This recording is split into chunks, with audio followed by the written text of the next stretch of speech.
Good evening, students.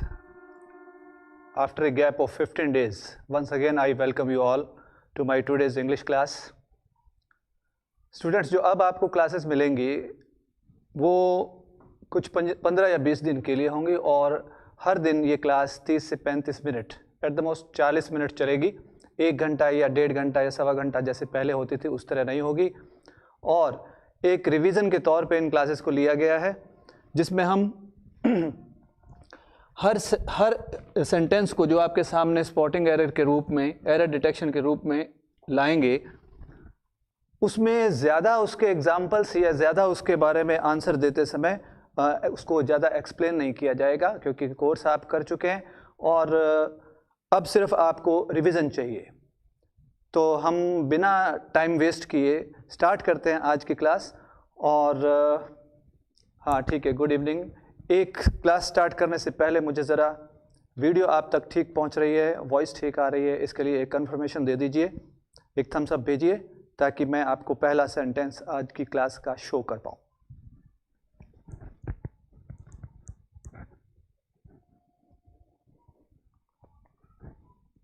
All okay, okay, everything is all right. चलिए आज का पहला सेंटेंस। स्टूडेंट्स, आपको कुछ सेंटेंसेस दिए जा रहे हैं to substitute with one word. आपको इनके लिए दिए गए 2 वर्ड्स में से एक शब्द चुनना है। Sentence number 1 is recurrent compulsive urge to steal. पहले तो सेंटेंस का मीनिंग स्टूडेंट्स को समझ आना चाहिए, क्या लिखा है। मीनिंग में साथ साथ बता रहा हूँ, हिंदी में भी बता रहा हूँ, वर्ड्स के मीनिंग्स भी बता रहा हूं। ए रिकरेंट मीनिंग होता है बार बार होने वाला, हैपनिंग रिपीटेडली। कंपल्सिव अर्ज, यहां कुछ सेंटेंस को समझने में ही दिक्कत आ सकती है।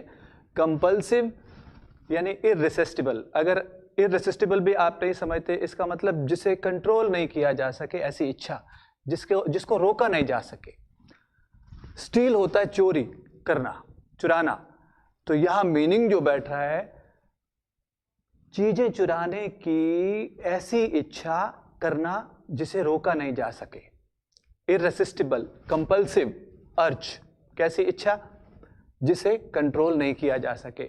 इट मीन्स बहुत बार ऐसा होता है कि इंसान चोरी करने का आदी होता है, वो चाहता भी है कि मैं यहां से अब इस काम को आज के बाद नहीं करूंगा, लेकिन जब भी मौका मिलता है उसको ये आदत होने के नाते वो चोरी करने की तरफ मन चला जाता है, चोरी करता ही है वो। Recurrent compulsive urge to steal, इन दोनों में से क्या आंसर होना चाहिए? तो आपके आंसर के लिए हम रुका करेंगे 5 से 10 सेकंड्स तक। जब एक भी आंसर आया तो उसके बाद उसको फाइनल बता करके कि ये सही है या गलत आगे बढ़ जाया करेंगे। क्लेप्टोमानिया इसका सही आंसर दिया गया। क्लेप्टोमेनिया इसका सही आंसर है। इंसोम्निया का मीनिंग होता है अनिद्रा, नींद न आने का जो रोग होता है उसको कहते हैं नींद न आना, इंसोम्निया यूज होता है, क्लेप्टोमानिया। चलिए ठीक है, kleptomania. Number 2, medical study of skin and it's disease. Medical study of skin and it's disease. Skin की मेडिकल स्टडी या स्किन से रिलेटेड किसी भी रोग की मेडिकल स्टडी, उसको क्या कहते हैं? डर्मेटोलॉजी कहते हैं या ऑर्थोपेडिक्स कहते हैं। तो दोनों में से आंसर दे चुके हैं आप, करेक्ट है डर्मेटोलॉजी, यानी डर्म, DERM का मीनिंग स्किन से रिलेटेड होगा। जहां भी वर्ड पढ़ेंगे ना, डर्मेटोलॉजिस्ट इसका मतलब वो डॉक्टर जो स्किन संबंधित रोगों का इलाज करता हो। ऑर्थोपेडिक्स शायद आप जानते होंगे, ये हड्डियों से, मांसपेशियों से रिलेटेड बात होती है। करेक्ट आंसर है आपका डर्मेटोलॉजी। नेक्स्ट देखिए, the next sentence is a person who enters someone's property without any invitation. इसका मतलब बिना इजाजत किसी के प्रॉपर्टी में, किसी की जगह पर, घर में, दुकान में, मकान में, एरिया में घुस आना, उस पर्सन को क्या कहते हैं? वैसे तो दोनों ही वर्ड्स इस तरह के लिखे गए हैं कि एक जैसा मीनिंग देते हैं, लेकिन जिस तरह पूछा गया है उस तरह हम अगर आंसर देंगे तो इंट्रूडर आपका सही आंसर है सुनील चौधरी। और कोई रोस्टर राज लिखा है, सही है। थीफ यहां गलत होगा, उन्होंने नहीं कहा कि चोरी करने के लिए आ रहा है। सेंटेंस के अंदर ऐसा लगता है आंसर थीफ होना चाहिए, लेकिन सेंटेंस में ऐसा नहीं दिखाया गया कहीं कि बात चोरी करने की। किसी के एरिया में वैसे भी तो घुस आते हैं, है ना, बिना इजाजत चले आते हैं, तो उसको आने वाले को इंट्रूडर कहेंगे, बिना इजाजत घुसने वाला, है ना। किसी के एरिया में बिना इजाजत घुसने वाला, जरूरी नहीं है वो थीफ ही हो, तो इसलिए थीफ नहीं, इंट्रूडर सही आंसर है। Number 4, a process involving too much official formality, answer दे चुके, correct Sunil Chaudhary. Red tapism, लाल फीताशाही हिंदी में कहते हैं। A process involving too much official formalities, इसका मतलब बहुत ज्यादा फॉर्मेलिटी होती है। इस फाइल को वहां ले जाओ, इसमें यहां पर साइन कराओ, ये पेपर और लगाओ, ये डॉक्यूमेंट सही नहीं है, इसकी फोटोकॉपी नहीं, ओरिजिनल लगाना है, तो ये। और नेपोटिज्म का मीनिंग भी आपने बता दिया, पक्षपात होता है, भाई भतीजावाद होता है, ठीक है। अपने अपनों को फायदा पहुंचा देना और दूसरों को पीछे छोड़ देना, ऐसा बहुत जगह होते देखा है, आपने सुना भी है, उसको नेपोटिज्म कहते हैं। आंसर था रेड टेपिज्म, लाल फीताशाही, ठीक है, सही उत्तर दे रहे हैं आप। अच्छी तैयारी है, इसका मतलब प्रिपरेशन ठीक चल रही है आपकी।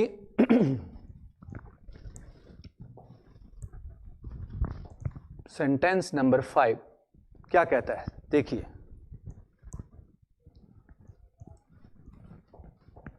Someone who is designated to hear both sides of a dispute and make a judgment. Someone who is designated to hear both sides of a dispute, किसी डिस्प्यूट में दोनों पक्षों की बात को सुनना, डिसीजन देना, एंड मेक ए जजमेंट, फिर डिसीजन देना, तो उसको हम मजिस्ट्रेट कहें या आर्बिट्रेटर कहें। उत्तर है इसका आर्बिट्रेटर। काम मजिस्ट्रेट का भी यही होता है, लेकिन यहाँ जिस तरह पूछा गया प्रश्न, यानी कि सेंटेंस बताया गया, तो ज़रूरी नहीं है। आर्बिट्रेटर एक पंच होता है जो दोनों पक्षों की बात को सुन करके जजमेंट देता है। ये काम हम घर में भी कर सकते हैं, पड़ोस में भी कर सकते हैं, गांव में, शहर में, ज़रूरी नहीं है वहाँ कोर्ट का आना ज़रूरी हो या कोर्ट में जाना ज़रूरी हो। तो दो पक्षों की जब बात सुनते हैं ना और डिसीजन देते हैं, तो आर्बिट्रेटर यानी पंच कहलाता है, मैजिस्ट्रेट नहीं, ठीक है।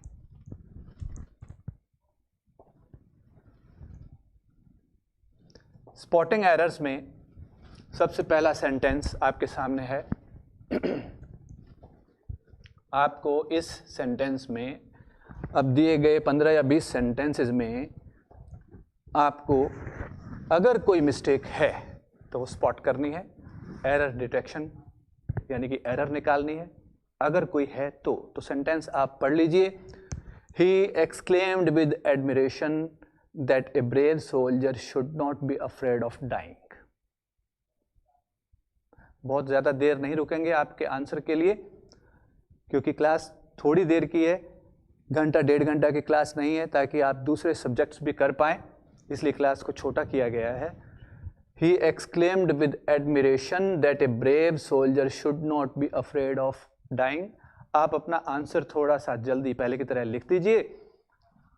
हाँ, एक स्टूडेंट ने लिख भी दिया है। जैसा भी आपको लगता है यहाँ प्रपोजिशन रॉन्ग है, आपको लगता है कि नहीं ये स्टार्टिंग ठीक नहीं है, आपको लगता है कि ये वर्ड नहीं आना चाहिए, तो मैंने पहले नरेशन सिखाते समय आपको ये बताया था कि जब नरेशन का कोई भी सेंटेंस आपके सामने हो तो आप इतना ज़रूर समझ जाएं ये कौन सी डायरेक्ट सेंटेंस का नरेशन बनाया गया है, यानी कौन से सेंटेंस को नरेट किया गया है। आंसर दे रहे हैं, दयाराम गोदारा कहते हैं ऑफ आएगा, फिर उन्होंने बदला अपना आंसर की फ्रॉम आएगा। सुनील चौधरी कहते हैं अफ्रेड फ्रॉम आएगा। अफ्रेड ऑफ ही होता है। आप अफ्रेड के बाद जब भी प्रेपोजिशन देखेंगे ना, अफ्रेड ऑफ ही होता है, लेकिन आपने समझा नहीं है सेंटेंस को। किसी ने क्या कहा है जो हम उसके बारे में बता रहे हैं, कहने वाला क्या कह गया, अरे भाई, सोल्जर हो करके मरने से डरना?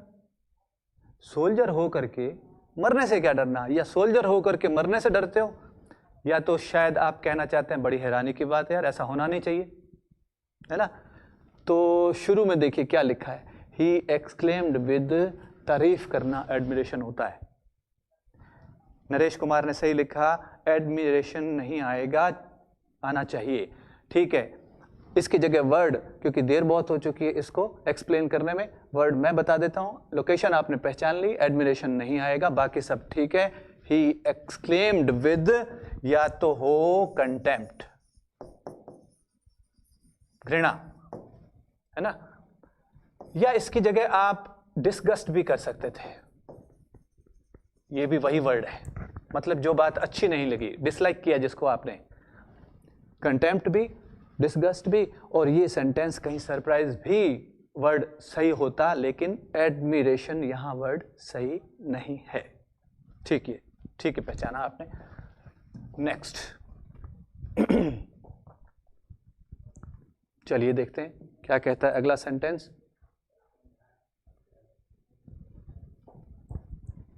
You are requested to listen me carefully so that you may understand it well. You are requested to listen me carefully so that you may understand it well. आपसे प्रार्थना की जाती है, रिक्वेस्ट की जाती है, मुझे ठीक से सुने ताकि आप जो मैं कह रहा हूं, इट उसके लिए आया, जो मैं कह रहा हूं उस बात को अच्छे से समझ सकें।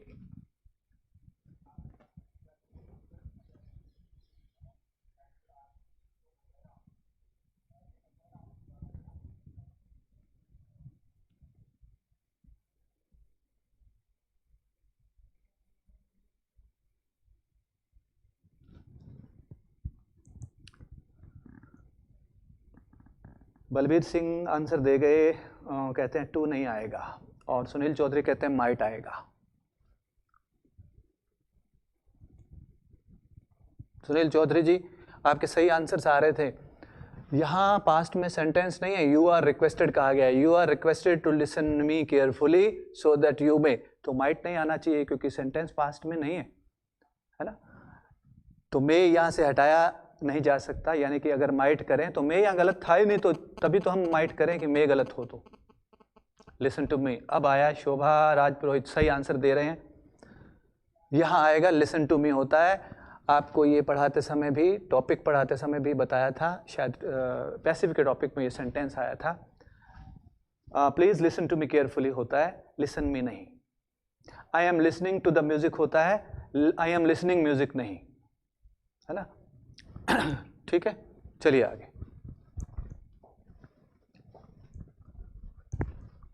सेंटेंस नंबर 3 क्या कहता है? मैनी ए रिलीजियस, छोटा सेंटेंस है, जल्दी पहचानोगे। Many a religious traditions are followed in India. Many a religious traditions are followed in India.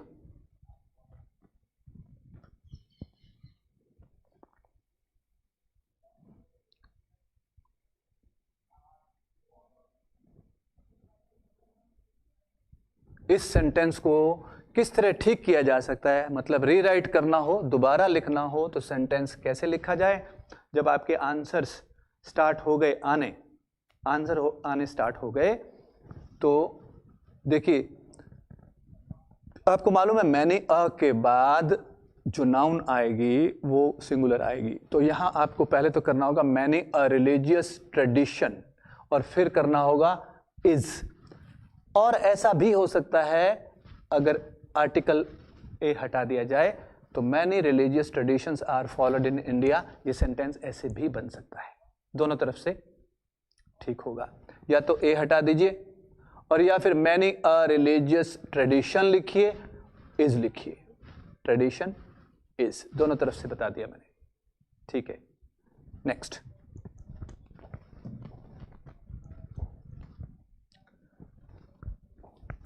मुझे उम्मीद है पूरी पहचान लोगे आप, पूरी उम्मीद है आप पहचान लेंगे। India faced many challenges since independence.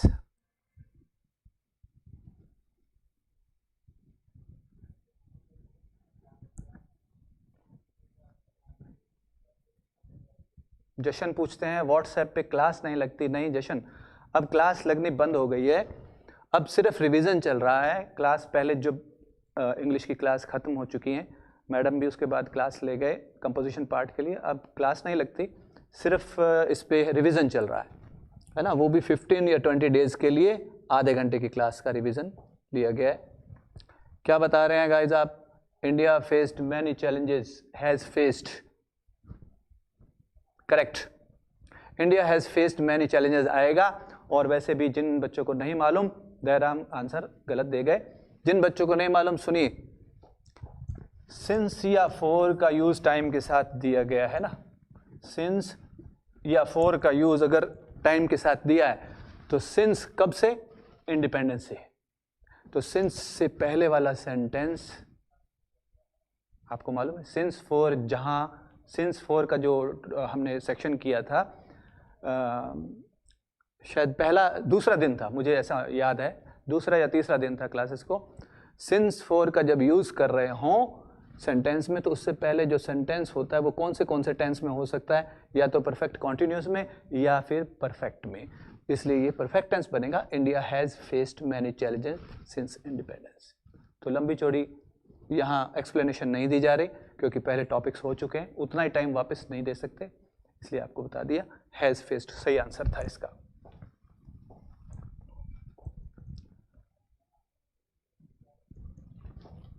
How often are you going to see your friend Amit? मुझे लगता है बहुत आसान है, पहचान लेंगे। हाउ often are you going to see your friend Amit?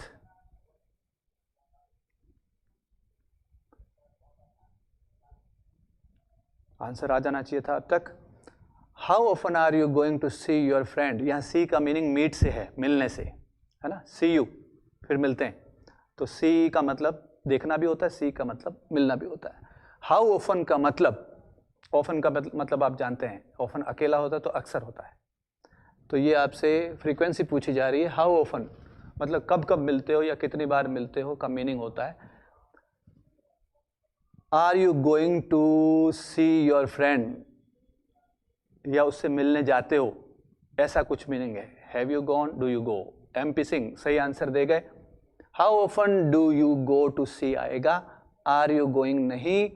How often के साथ सिंपल प्रेजेंट टेंसेस आते हैं, आपने भी देखा है, ऑलवेज हो, ऑफन हो, एवरीडे हो, तो आपके जो सेंटेंसेस हैं वो कंटिन्यूस में नहीं होते।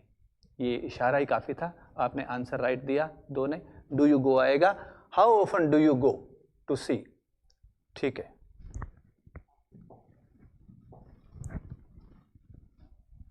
चलिए, every living being, be it animal और man, is feeling cold in winter. Meaning तो बड़ा आसान है, सेंटेंस भी बहुत बड़ा नहीं है, मुश्किल भी नहीं है। Every living being, be it, किसी स्टूडेंट को अगर ना भी मालूम हो कि बी इट क्या होता है, इसका मीनिंग होता है बी इट एनिमल, चाहे एनिमल हो या इंसान हो, जानवर हो या इंसान हो, is feeling cold in winter. Answer आ गया, उम्मीद थी मुझे सही आएगा। सुनील चौधरी सही आंसर, फील्स कोल्ड आएगा, क्योंकि फीलिंग आपको मालूम है, feel, see, think, hear, verbs of perceptions जो होती हैं उनको अक्सर हम ING फॉर्म में नहीं लिखते हैं, और अगर लिखते हैं, बोलते हैं, तो उनके मीनिंग्स चेंज होते हैं। आपने सही आंसर दिया 3-4 स्टूडेंट्स ने, यहाँ फील्स आएगा। बी इट एनिमल और man, feels cold in winter आएगा, correct.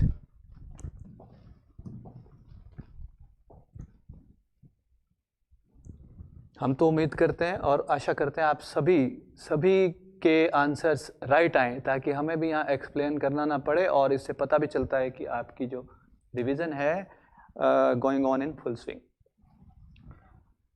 We must sympathize for others in their troubles.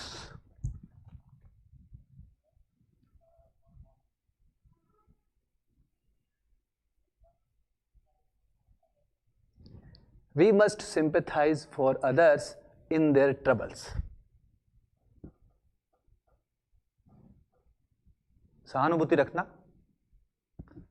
Sympathise का मीनिंग जिनको नहीं आता उनके लिए बता दिया, सहानुभूति रखना दूसरों के प्रति।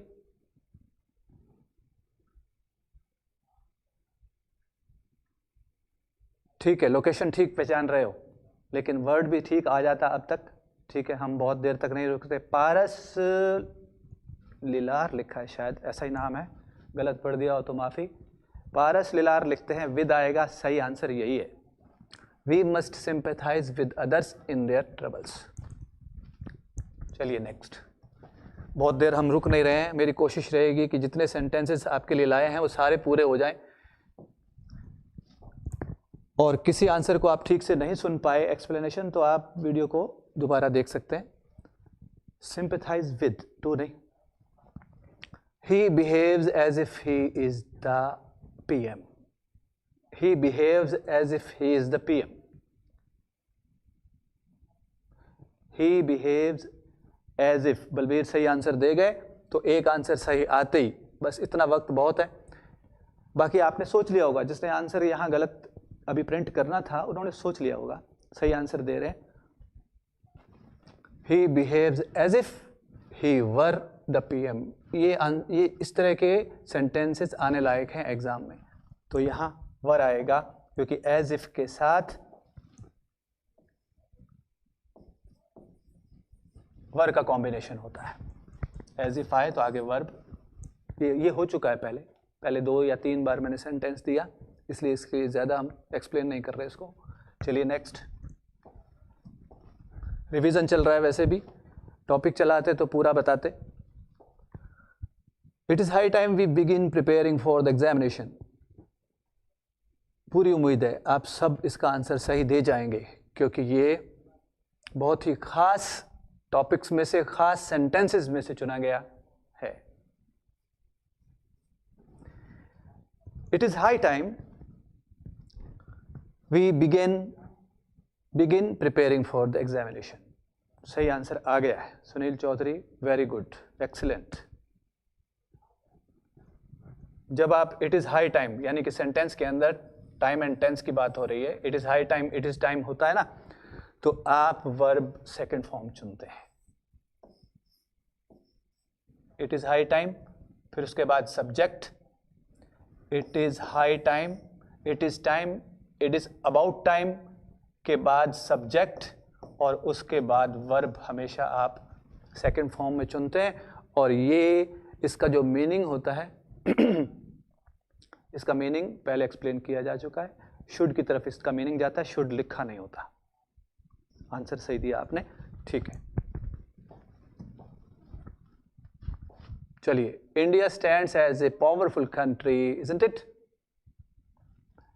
अब तो टॉपिक भी पहचान लिया होगा आपने, कौन से टॉपिक से दिया जा रहा है। India stands as a powerful country, isn't it, है ना। ये जो है ना बुलाया लास्ट में, तो पहचान लीजिए। India stands as a powerful country, मैंने सॉरी बड़ा नहीं किया अभी तक इसको। India stands as a powerful country, isn't it. मैं उम्मीद करता हूं आंसर सही दे जाएं। यहाँ आपको मालूम तो पड़ गया, लोकेशन तो पता चल रही है, टॉपिक ये कौन सा चल रहा है, क्वेश्चन टैग्स, लेकिन आंसर सही अभी तक आया नहीं। सुनील चौधरी लिखते हैं डोंट, फिर बलबीर लिखते हैं डजंट इट, और सुनील चौधरी फिर लिखते हैं डजंट इट। तो थोड़ा सा ध्यान रखें, आंसर यही कही है, लोकेशन सही है, लेकिन डजंट इट आने की बजाय तो मैंने एक तरह से आंसर दे दिया। डजंट आएगा, साथ में इट नहीं आएगा, तो अब बताइए क्या आएगा।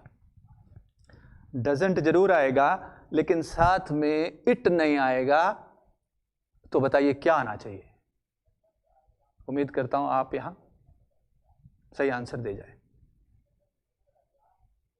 यानी इंडिया के लिए, और हिंट दूं, भारत माता के लिए कौन सा प्रोनाउन यूज होना चाहिए। अब तो समझ गए? नहीं, डजंट ही नहीं, डजंट शी, है ना। तो एक खास बन गया ये sentence. India stands as a powerful country, doesn't she आएगा, डजंट ही नहीं, डजंट इट नहीं, है ना। बलबीर शायद डजंट शी लिखना चाहते थे, डाउन शी लिखा गया, ठीक है। चलिए आगे। Looking at the situation we had better gone from here, पढ़ाया गया, ठीक से रुक के बताया गया, अच्छे से एक्सप्लेन किया हुआ टॉपिक, उसमें से पूछा है आपसे।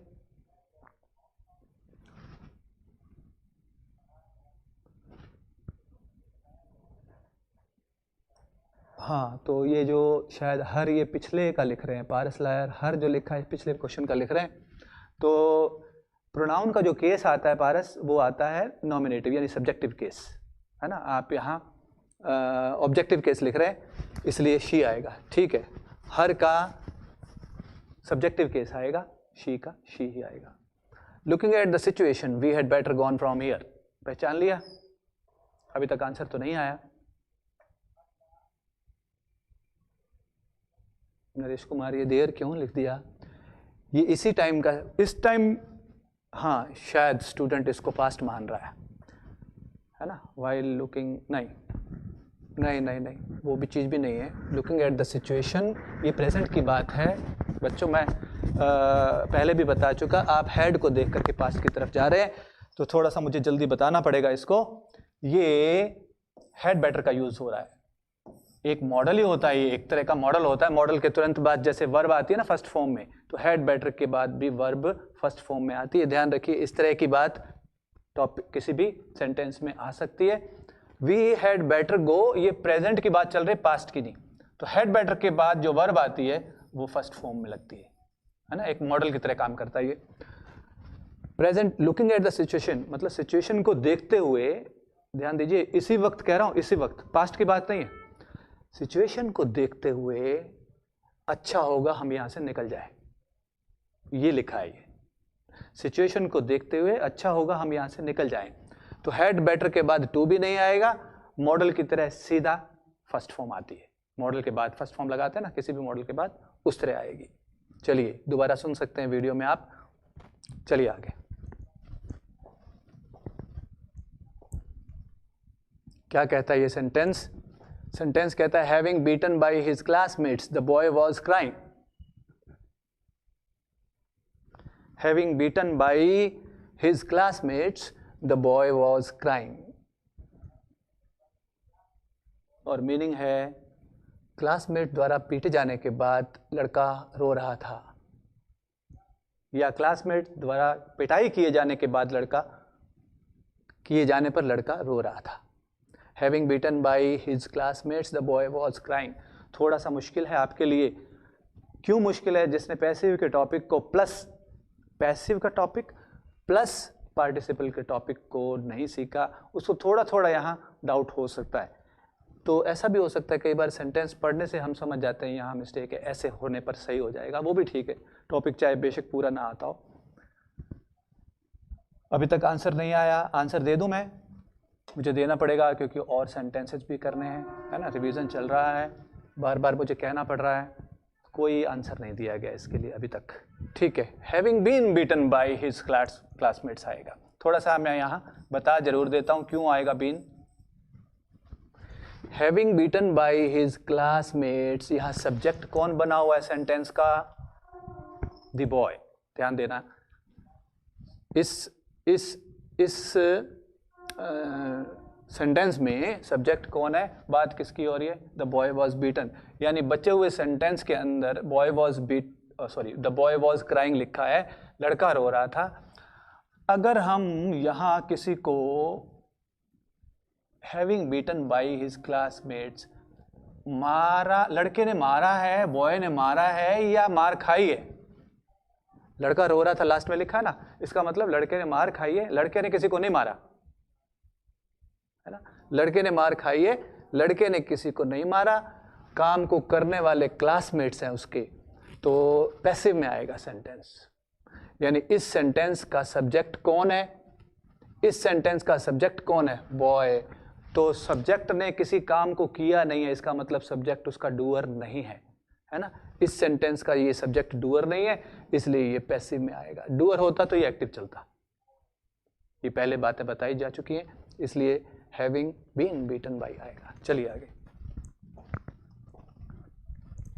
यही कारण पहले बताए गए, यही अब चल रहे हैं, काफी दूर तक पहुंच चुके हैं हम। Being a nice sunny day, we decided to go on a picnic. थोड़ी देर पहले आपने इसी तरह का आंसर देने की कोशिश की थी और शायद उम्मीद है मुझे कि ये आंसर आपका राइट जाएगा। देखिए, being a nice day, sunny day, being a nice sunny day, we decided to go on a picnic. अभी तक कोई आंसर? बलबीर सिंह लिखते हैं डिसाइड आएगा। We decided to go, Balbir ji हमने डिसाइड किया, ये पास्ट की बात ही तो है, बात पास्ट की है। हमने डिसाइड किया, वी डिसाइडेड, तो कोई प्रॉब्लम नहीं है। वी डिसाइड तो उल्टा ज़्यादा गलत हो जाता। हम पिकनिक पर जाने का डिसाइड करते हैं, इसका मतलब रोज की बात करने लगे आप। तो यहाँ बात हो रही है एक किसी दिन की, सनी डे था।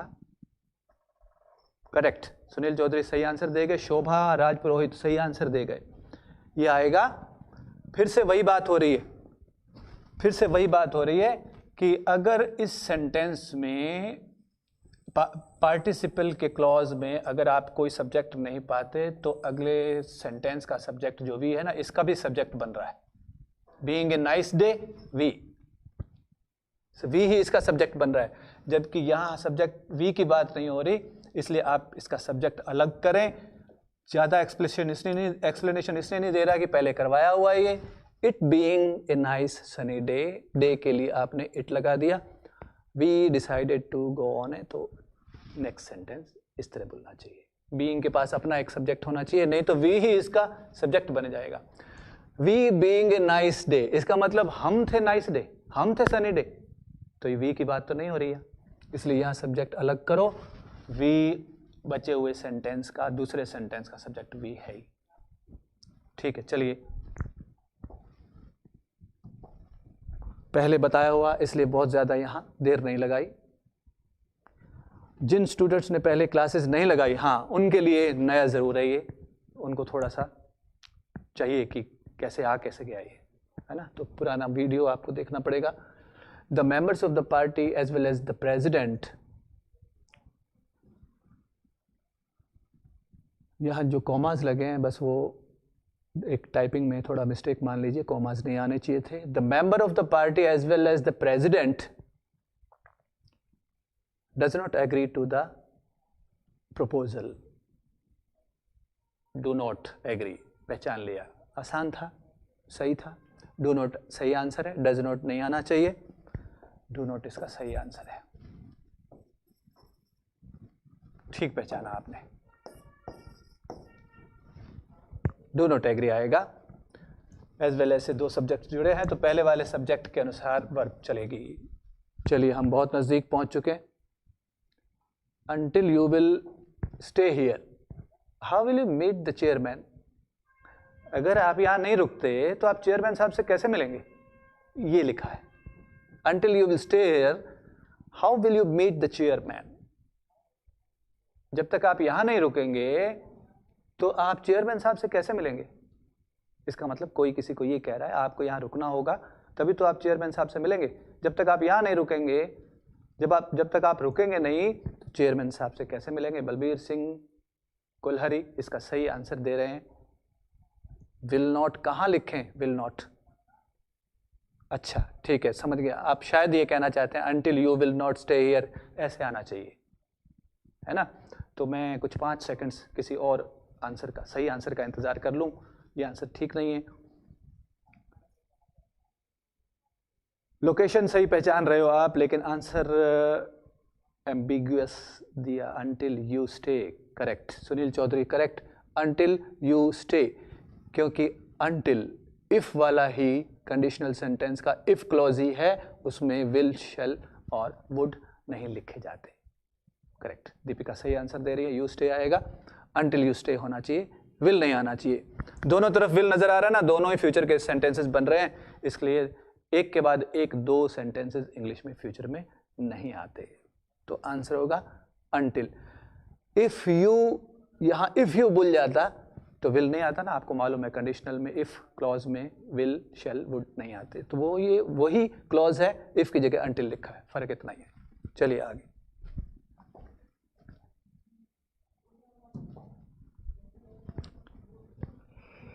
Many stars are twinkling in the sky. Many stars are twinkling in the sky. तो अभी थोड़ी देर पहले आपने पहचाना था, यहाँ मुझे नहीं लगता कि मुझे कुछ ज़्यादा बताने की ज़रूरत होगी। Many stars are twinkling in the sky में क्या गलती है, और साथ के साथ ही आप दूसरा भी देख सकते हैं, क्योंकि एक ही स्लाइड में दोनों सेंटेंसेस को डाला गया है। He is a rich man. He is owning a number of buildings in Mumbai. Sunil Chaudhary लिखते हैं इज आएगा, तो मैनी स्टार के साथ इज ही आएगा, करेक्ट आंसर है। थोड़ी देर पहले आपने दिया भी था, सही है। आर नहीं आएगा, इज आएगा।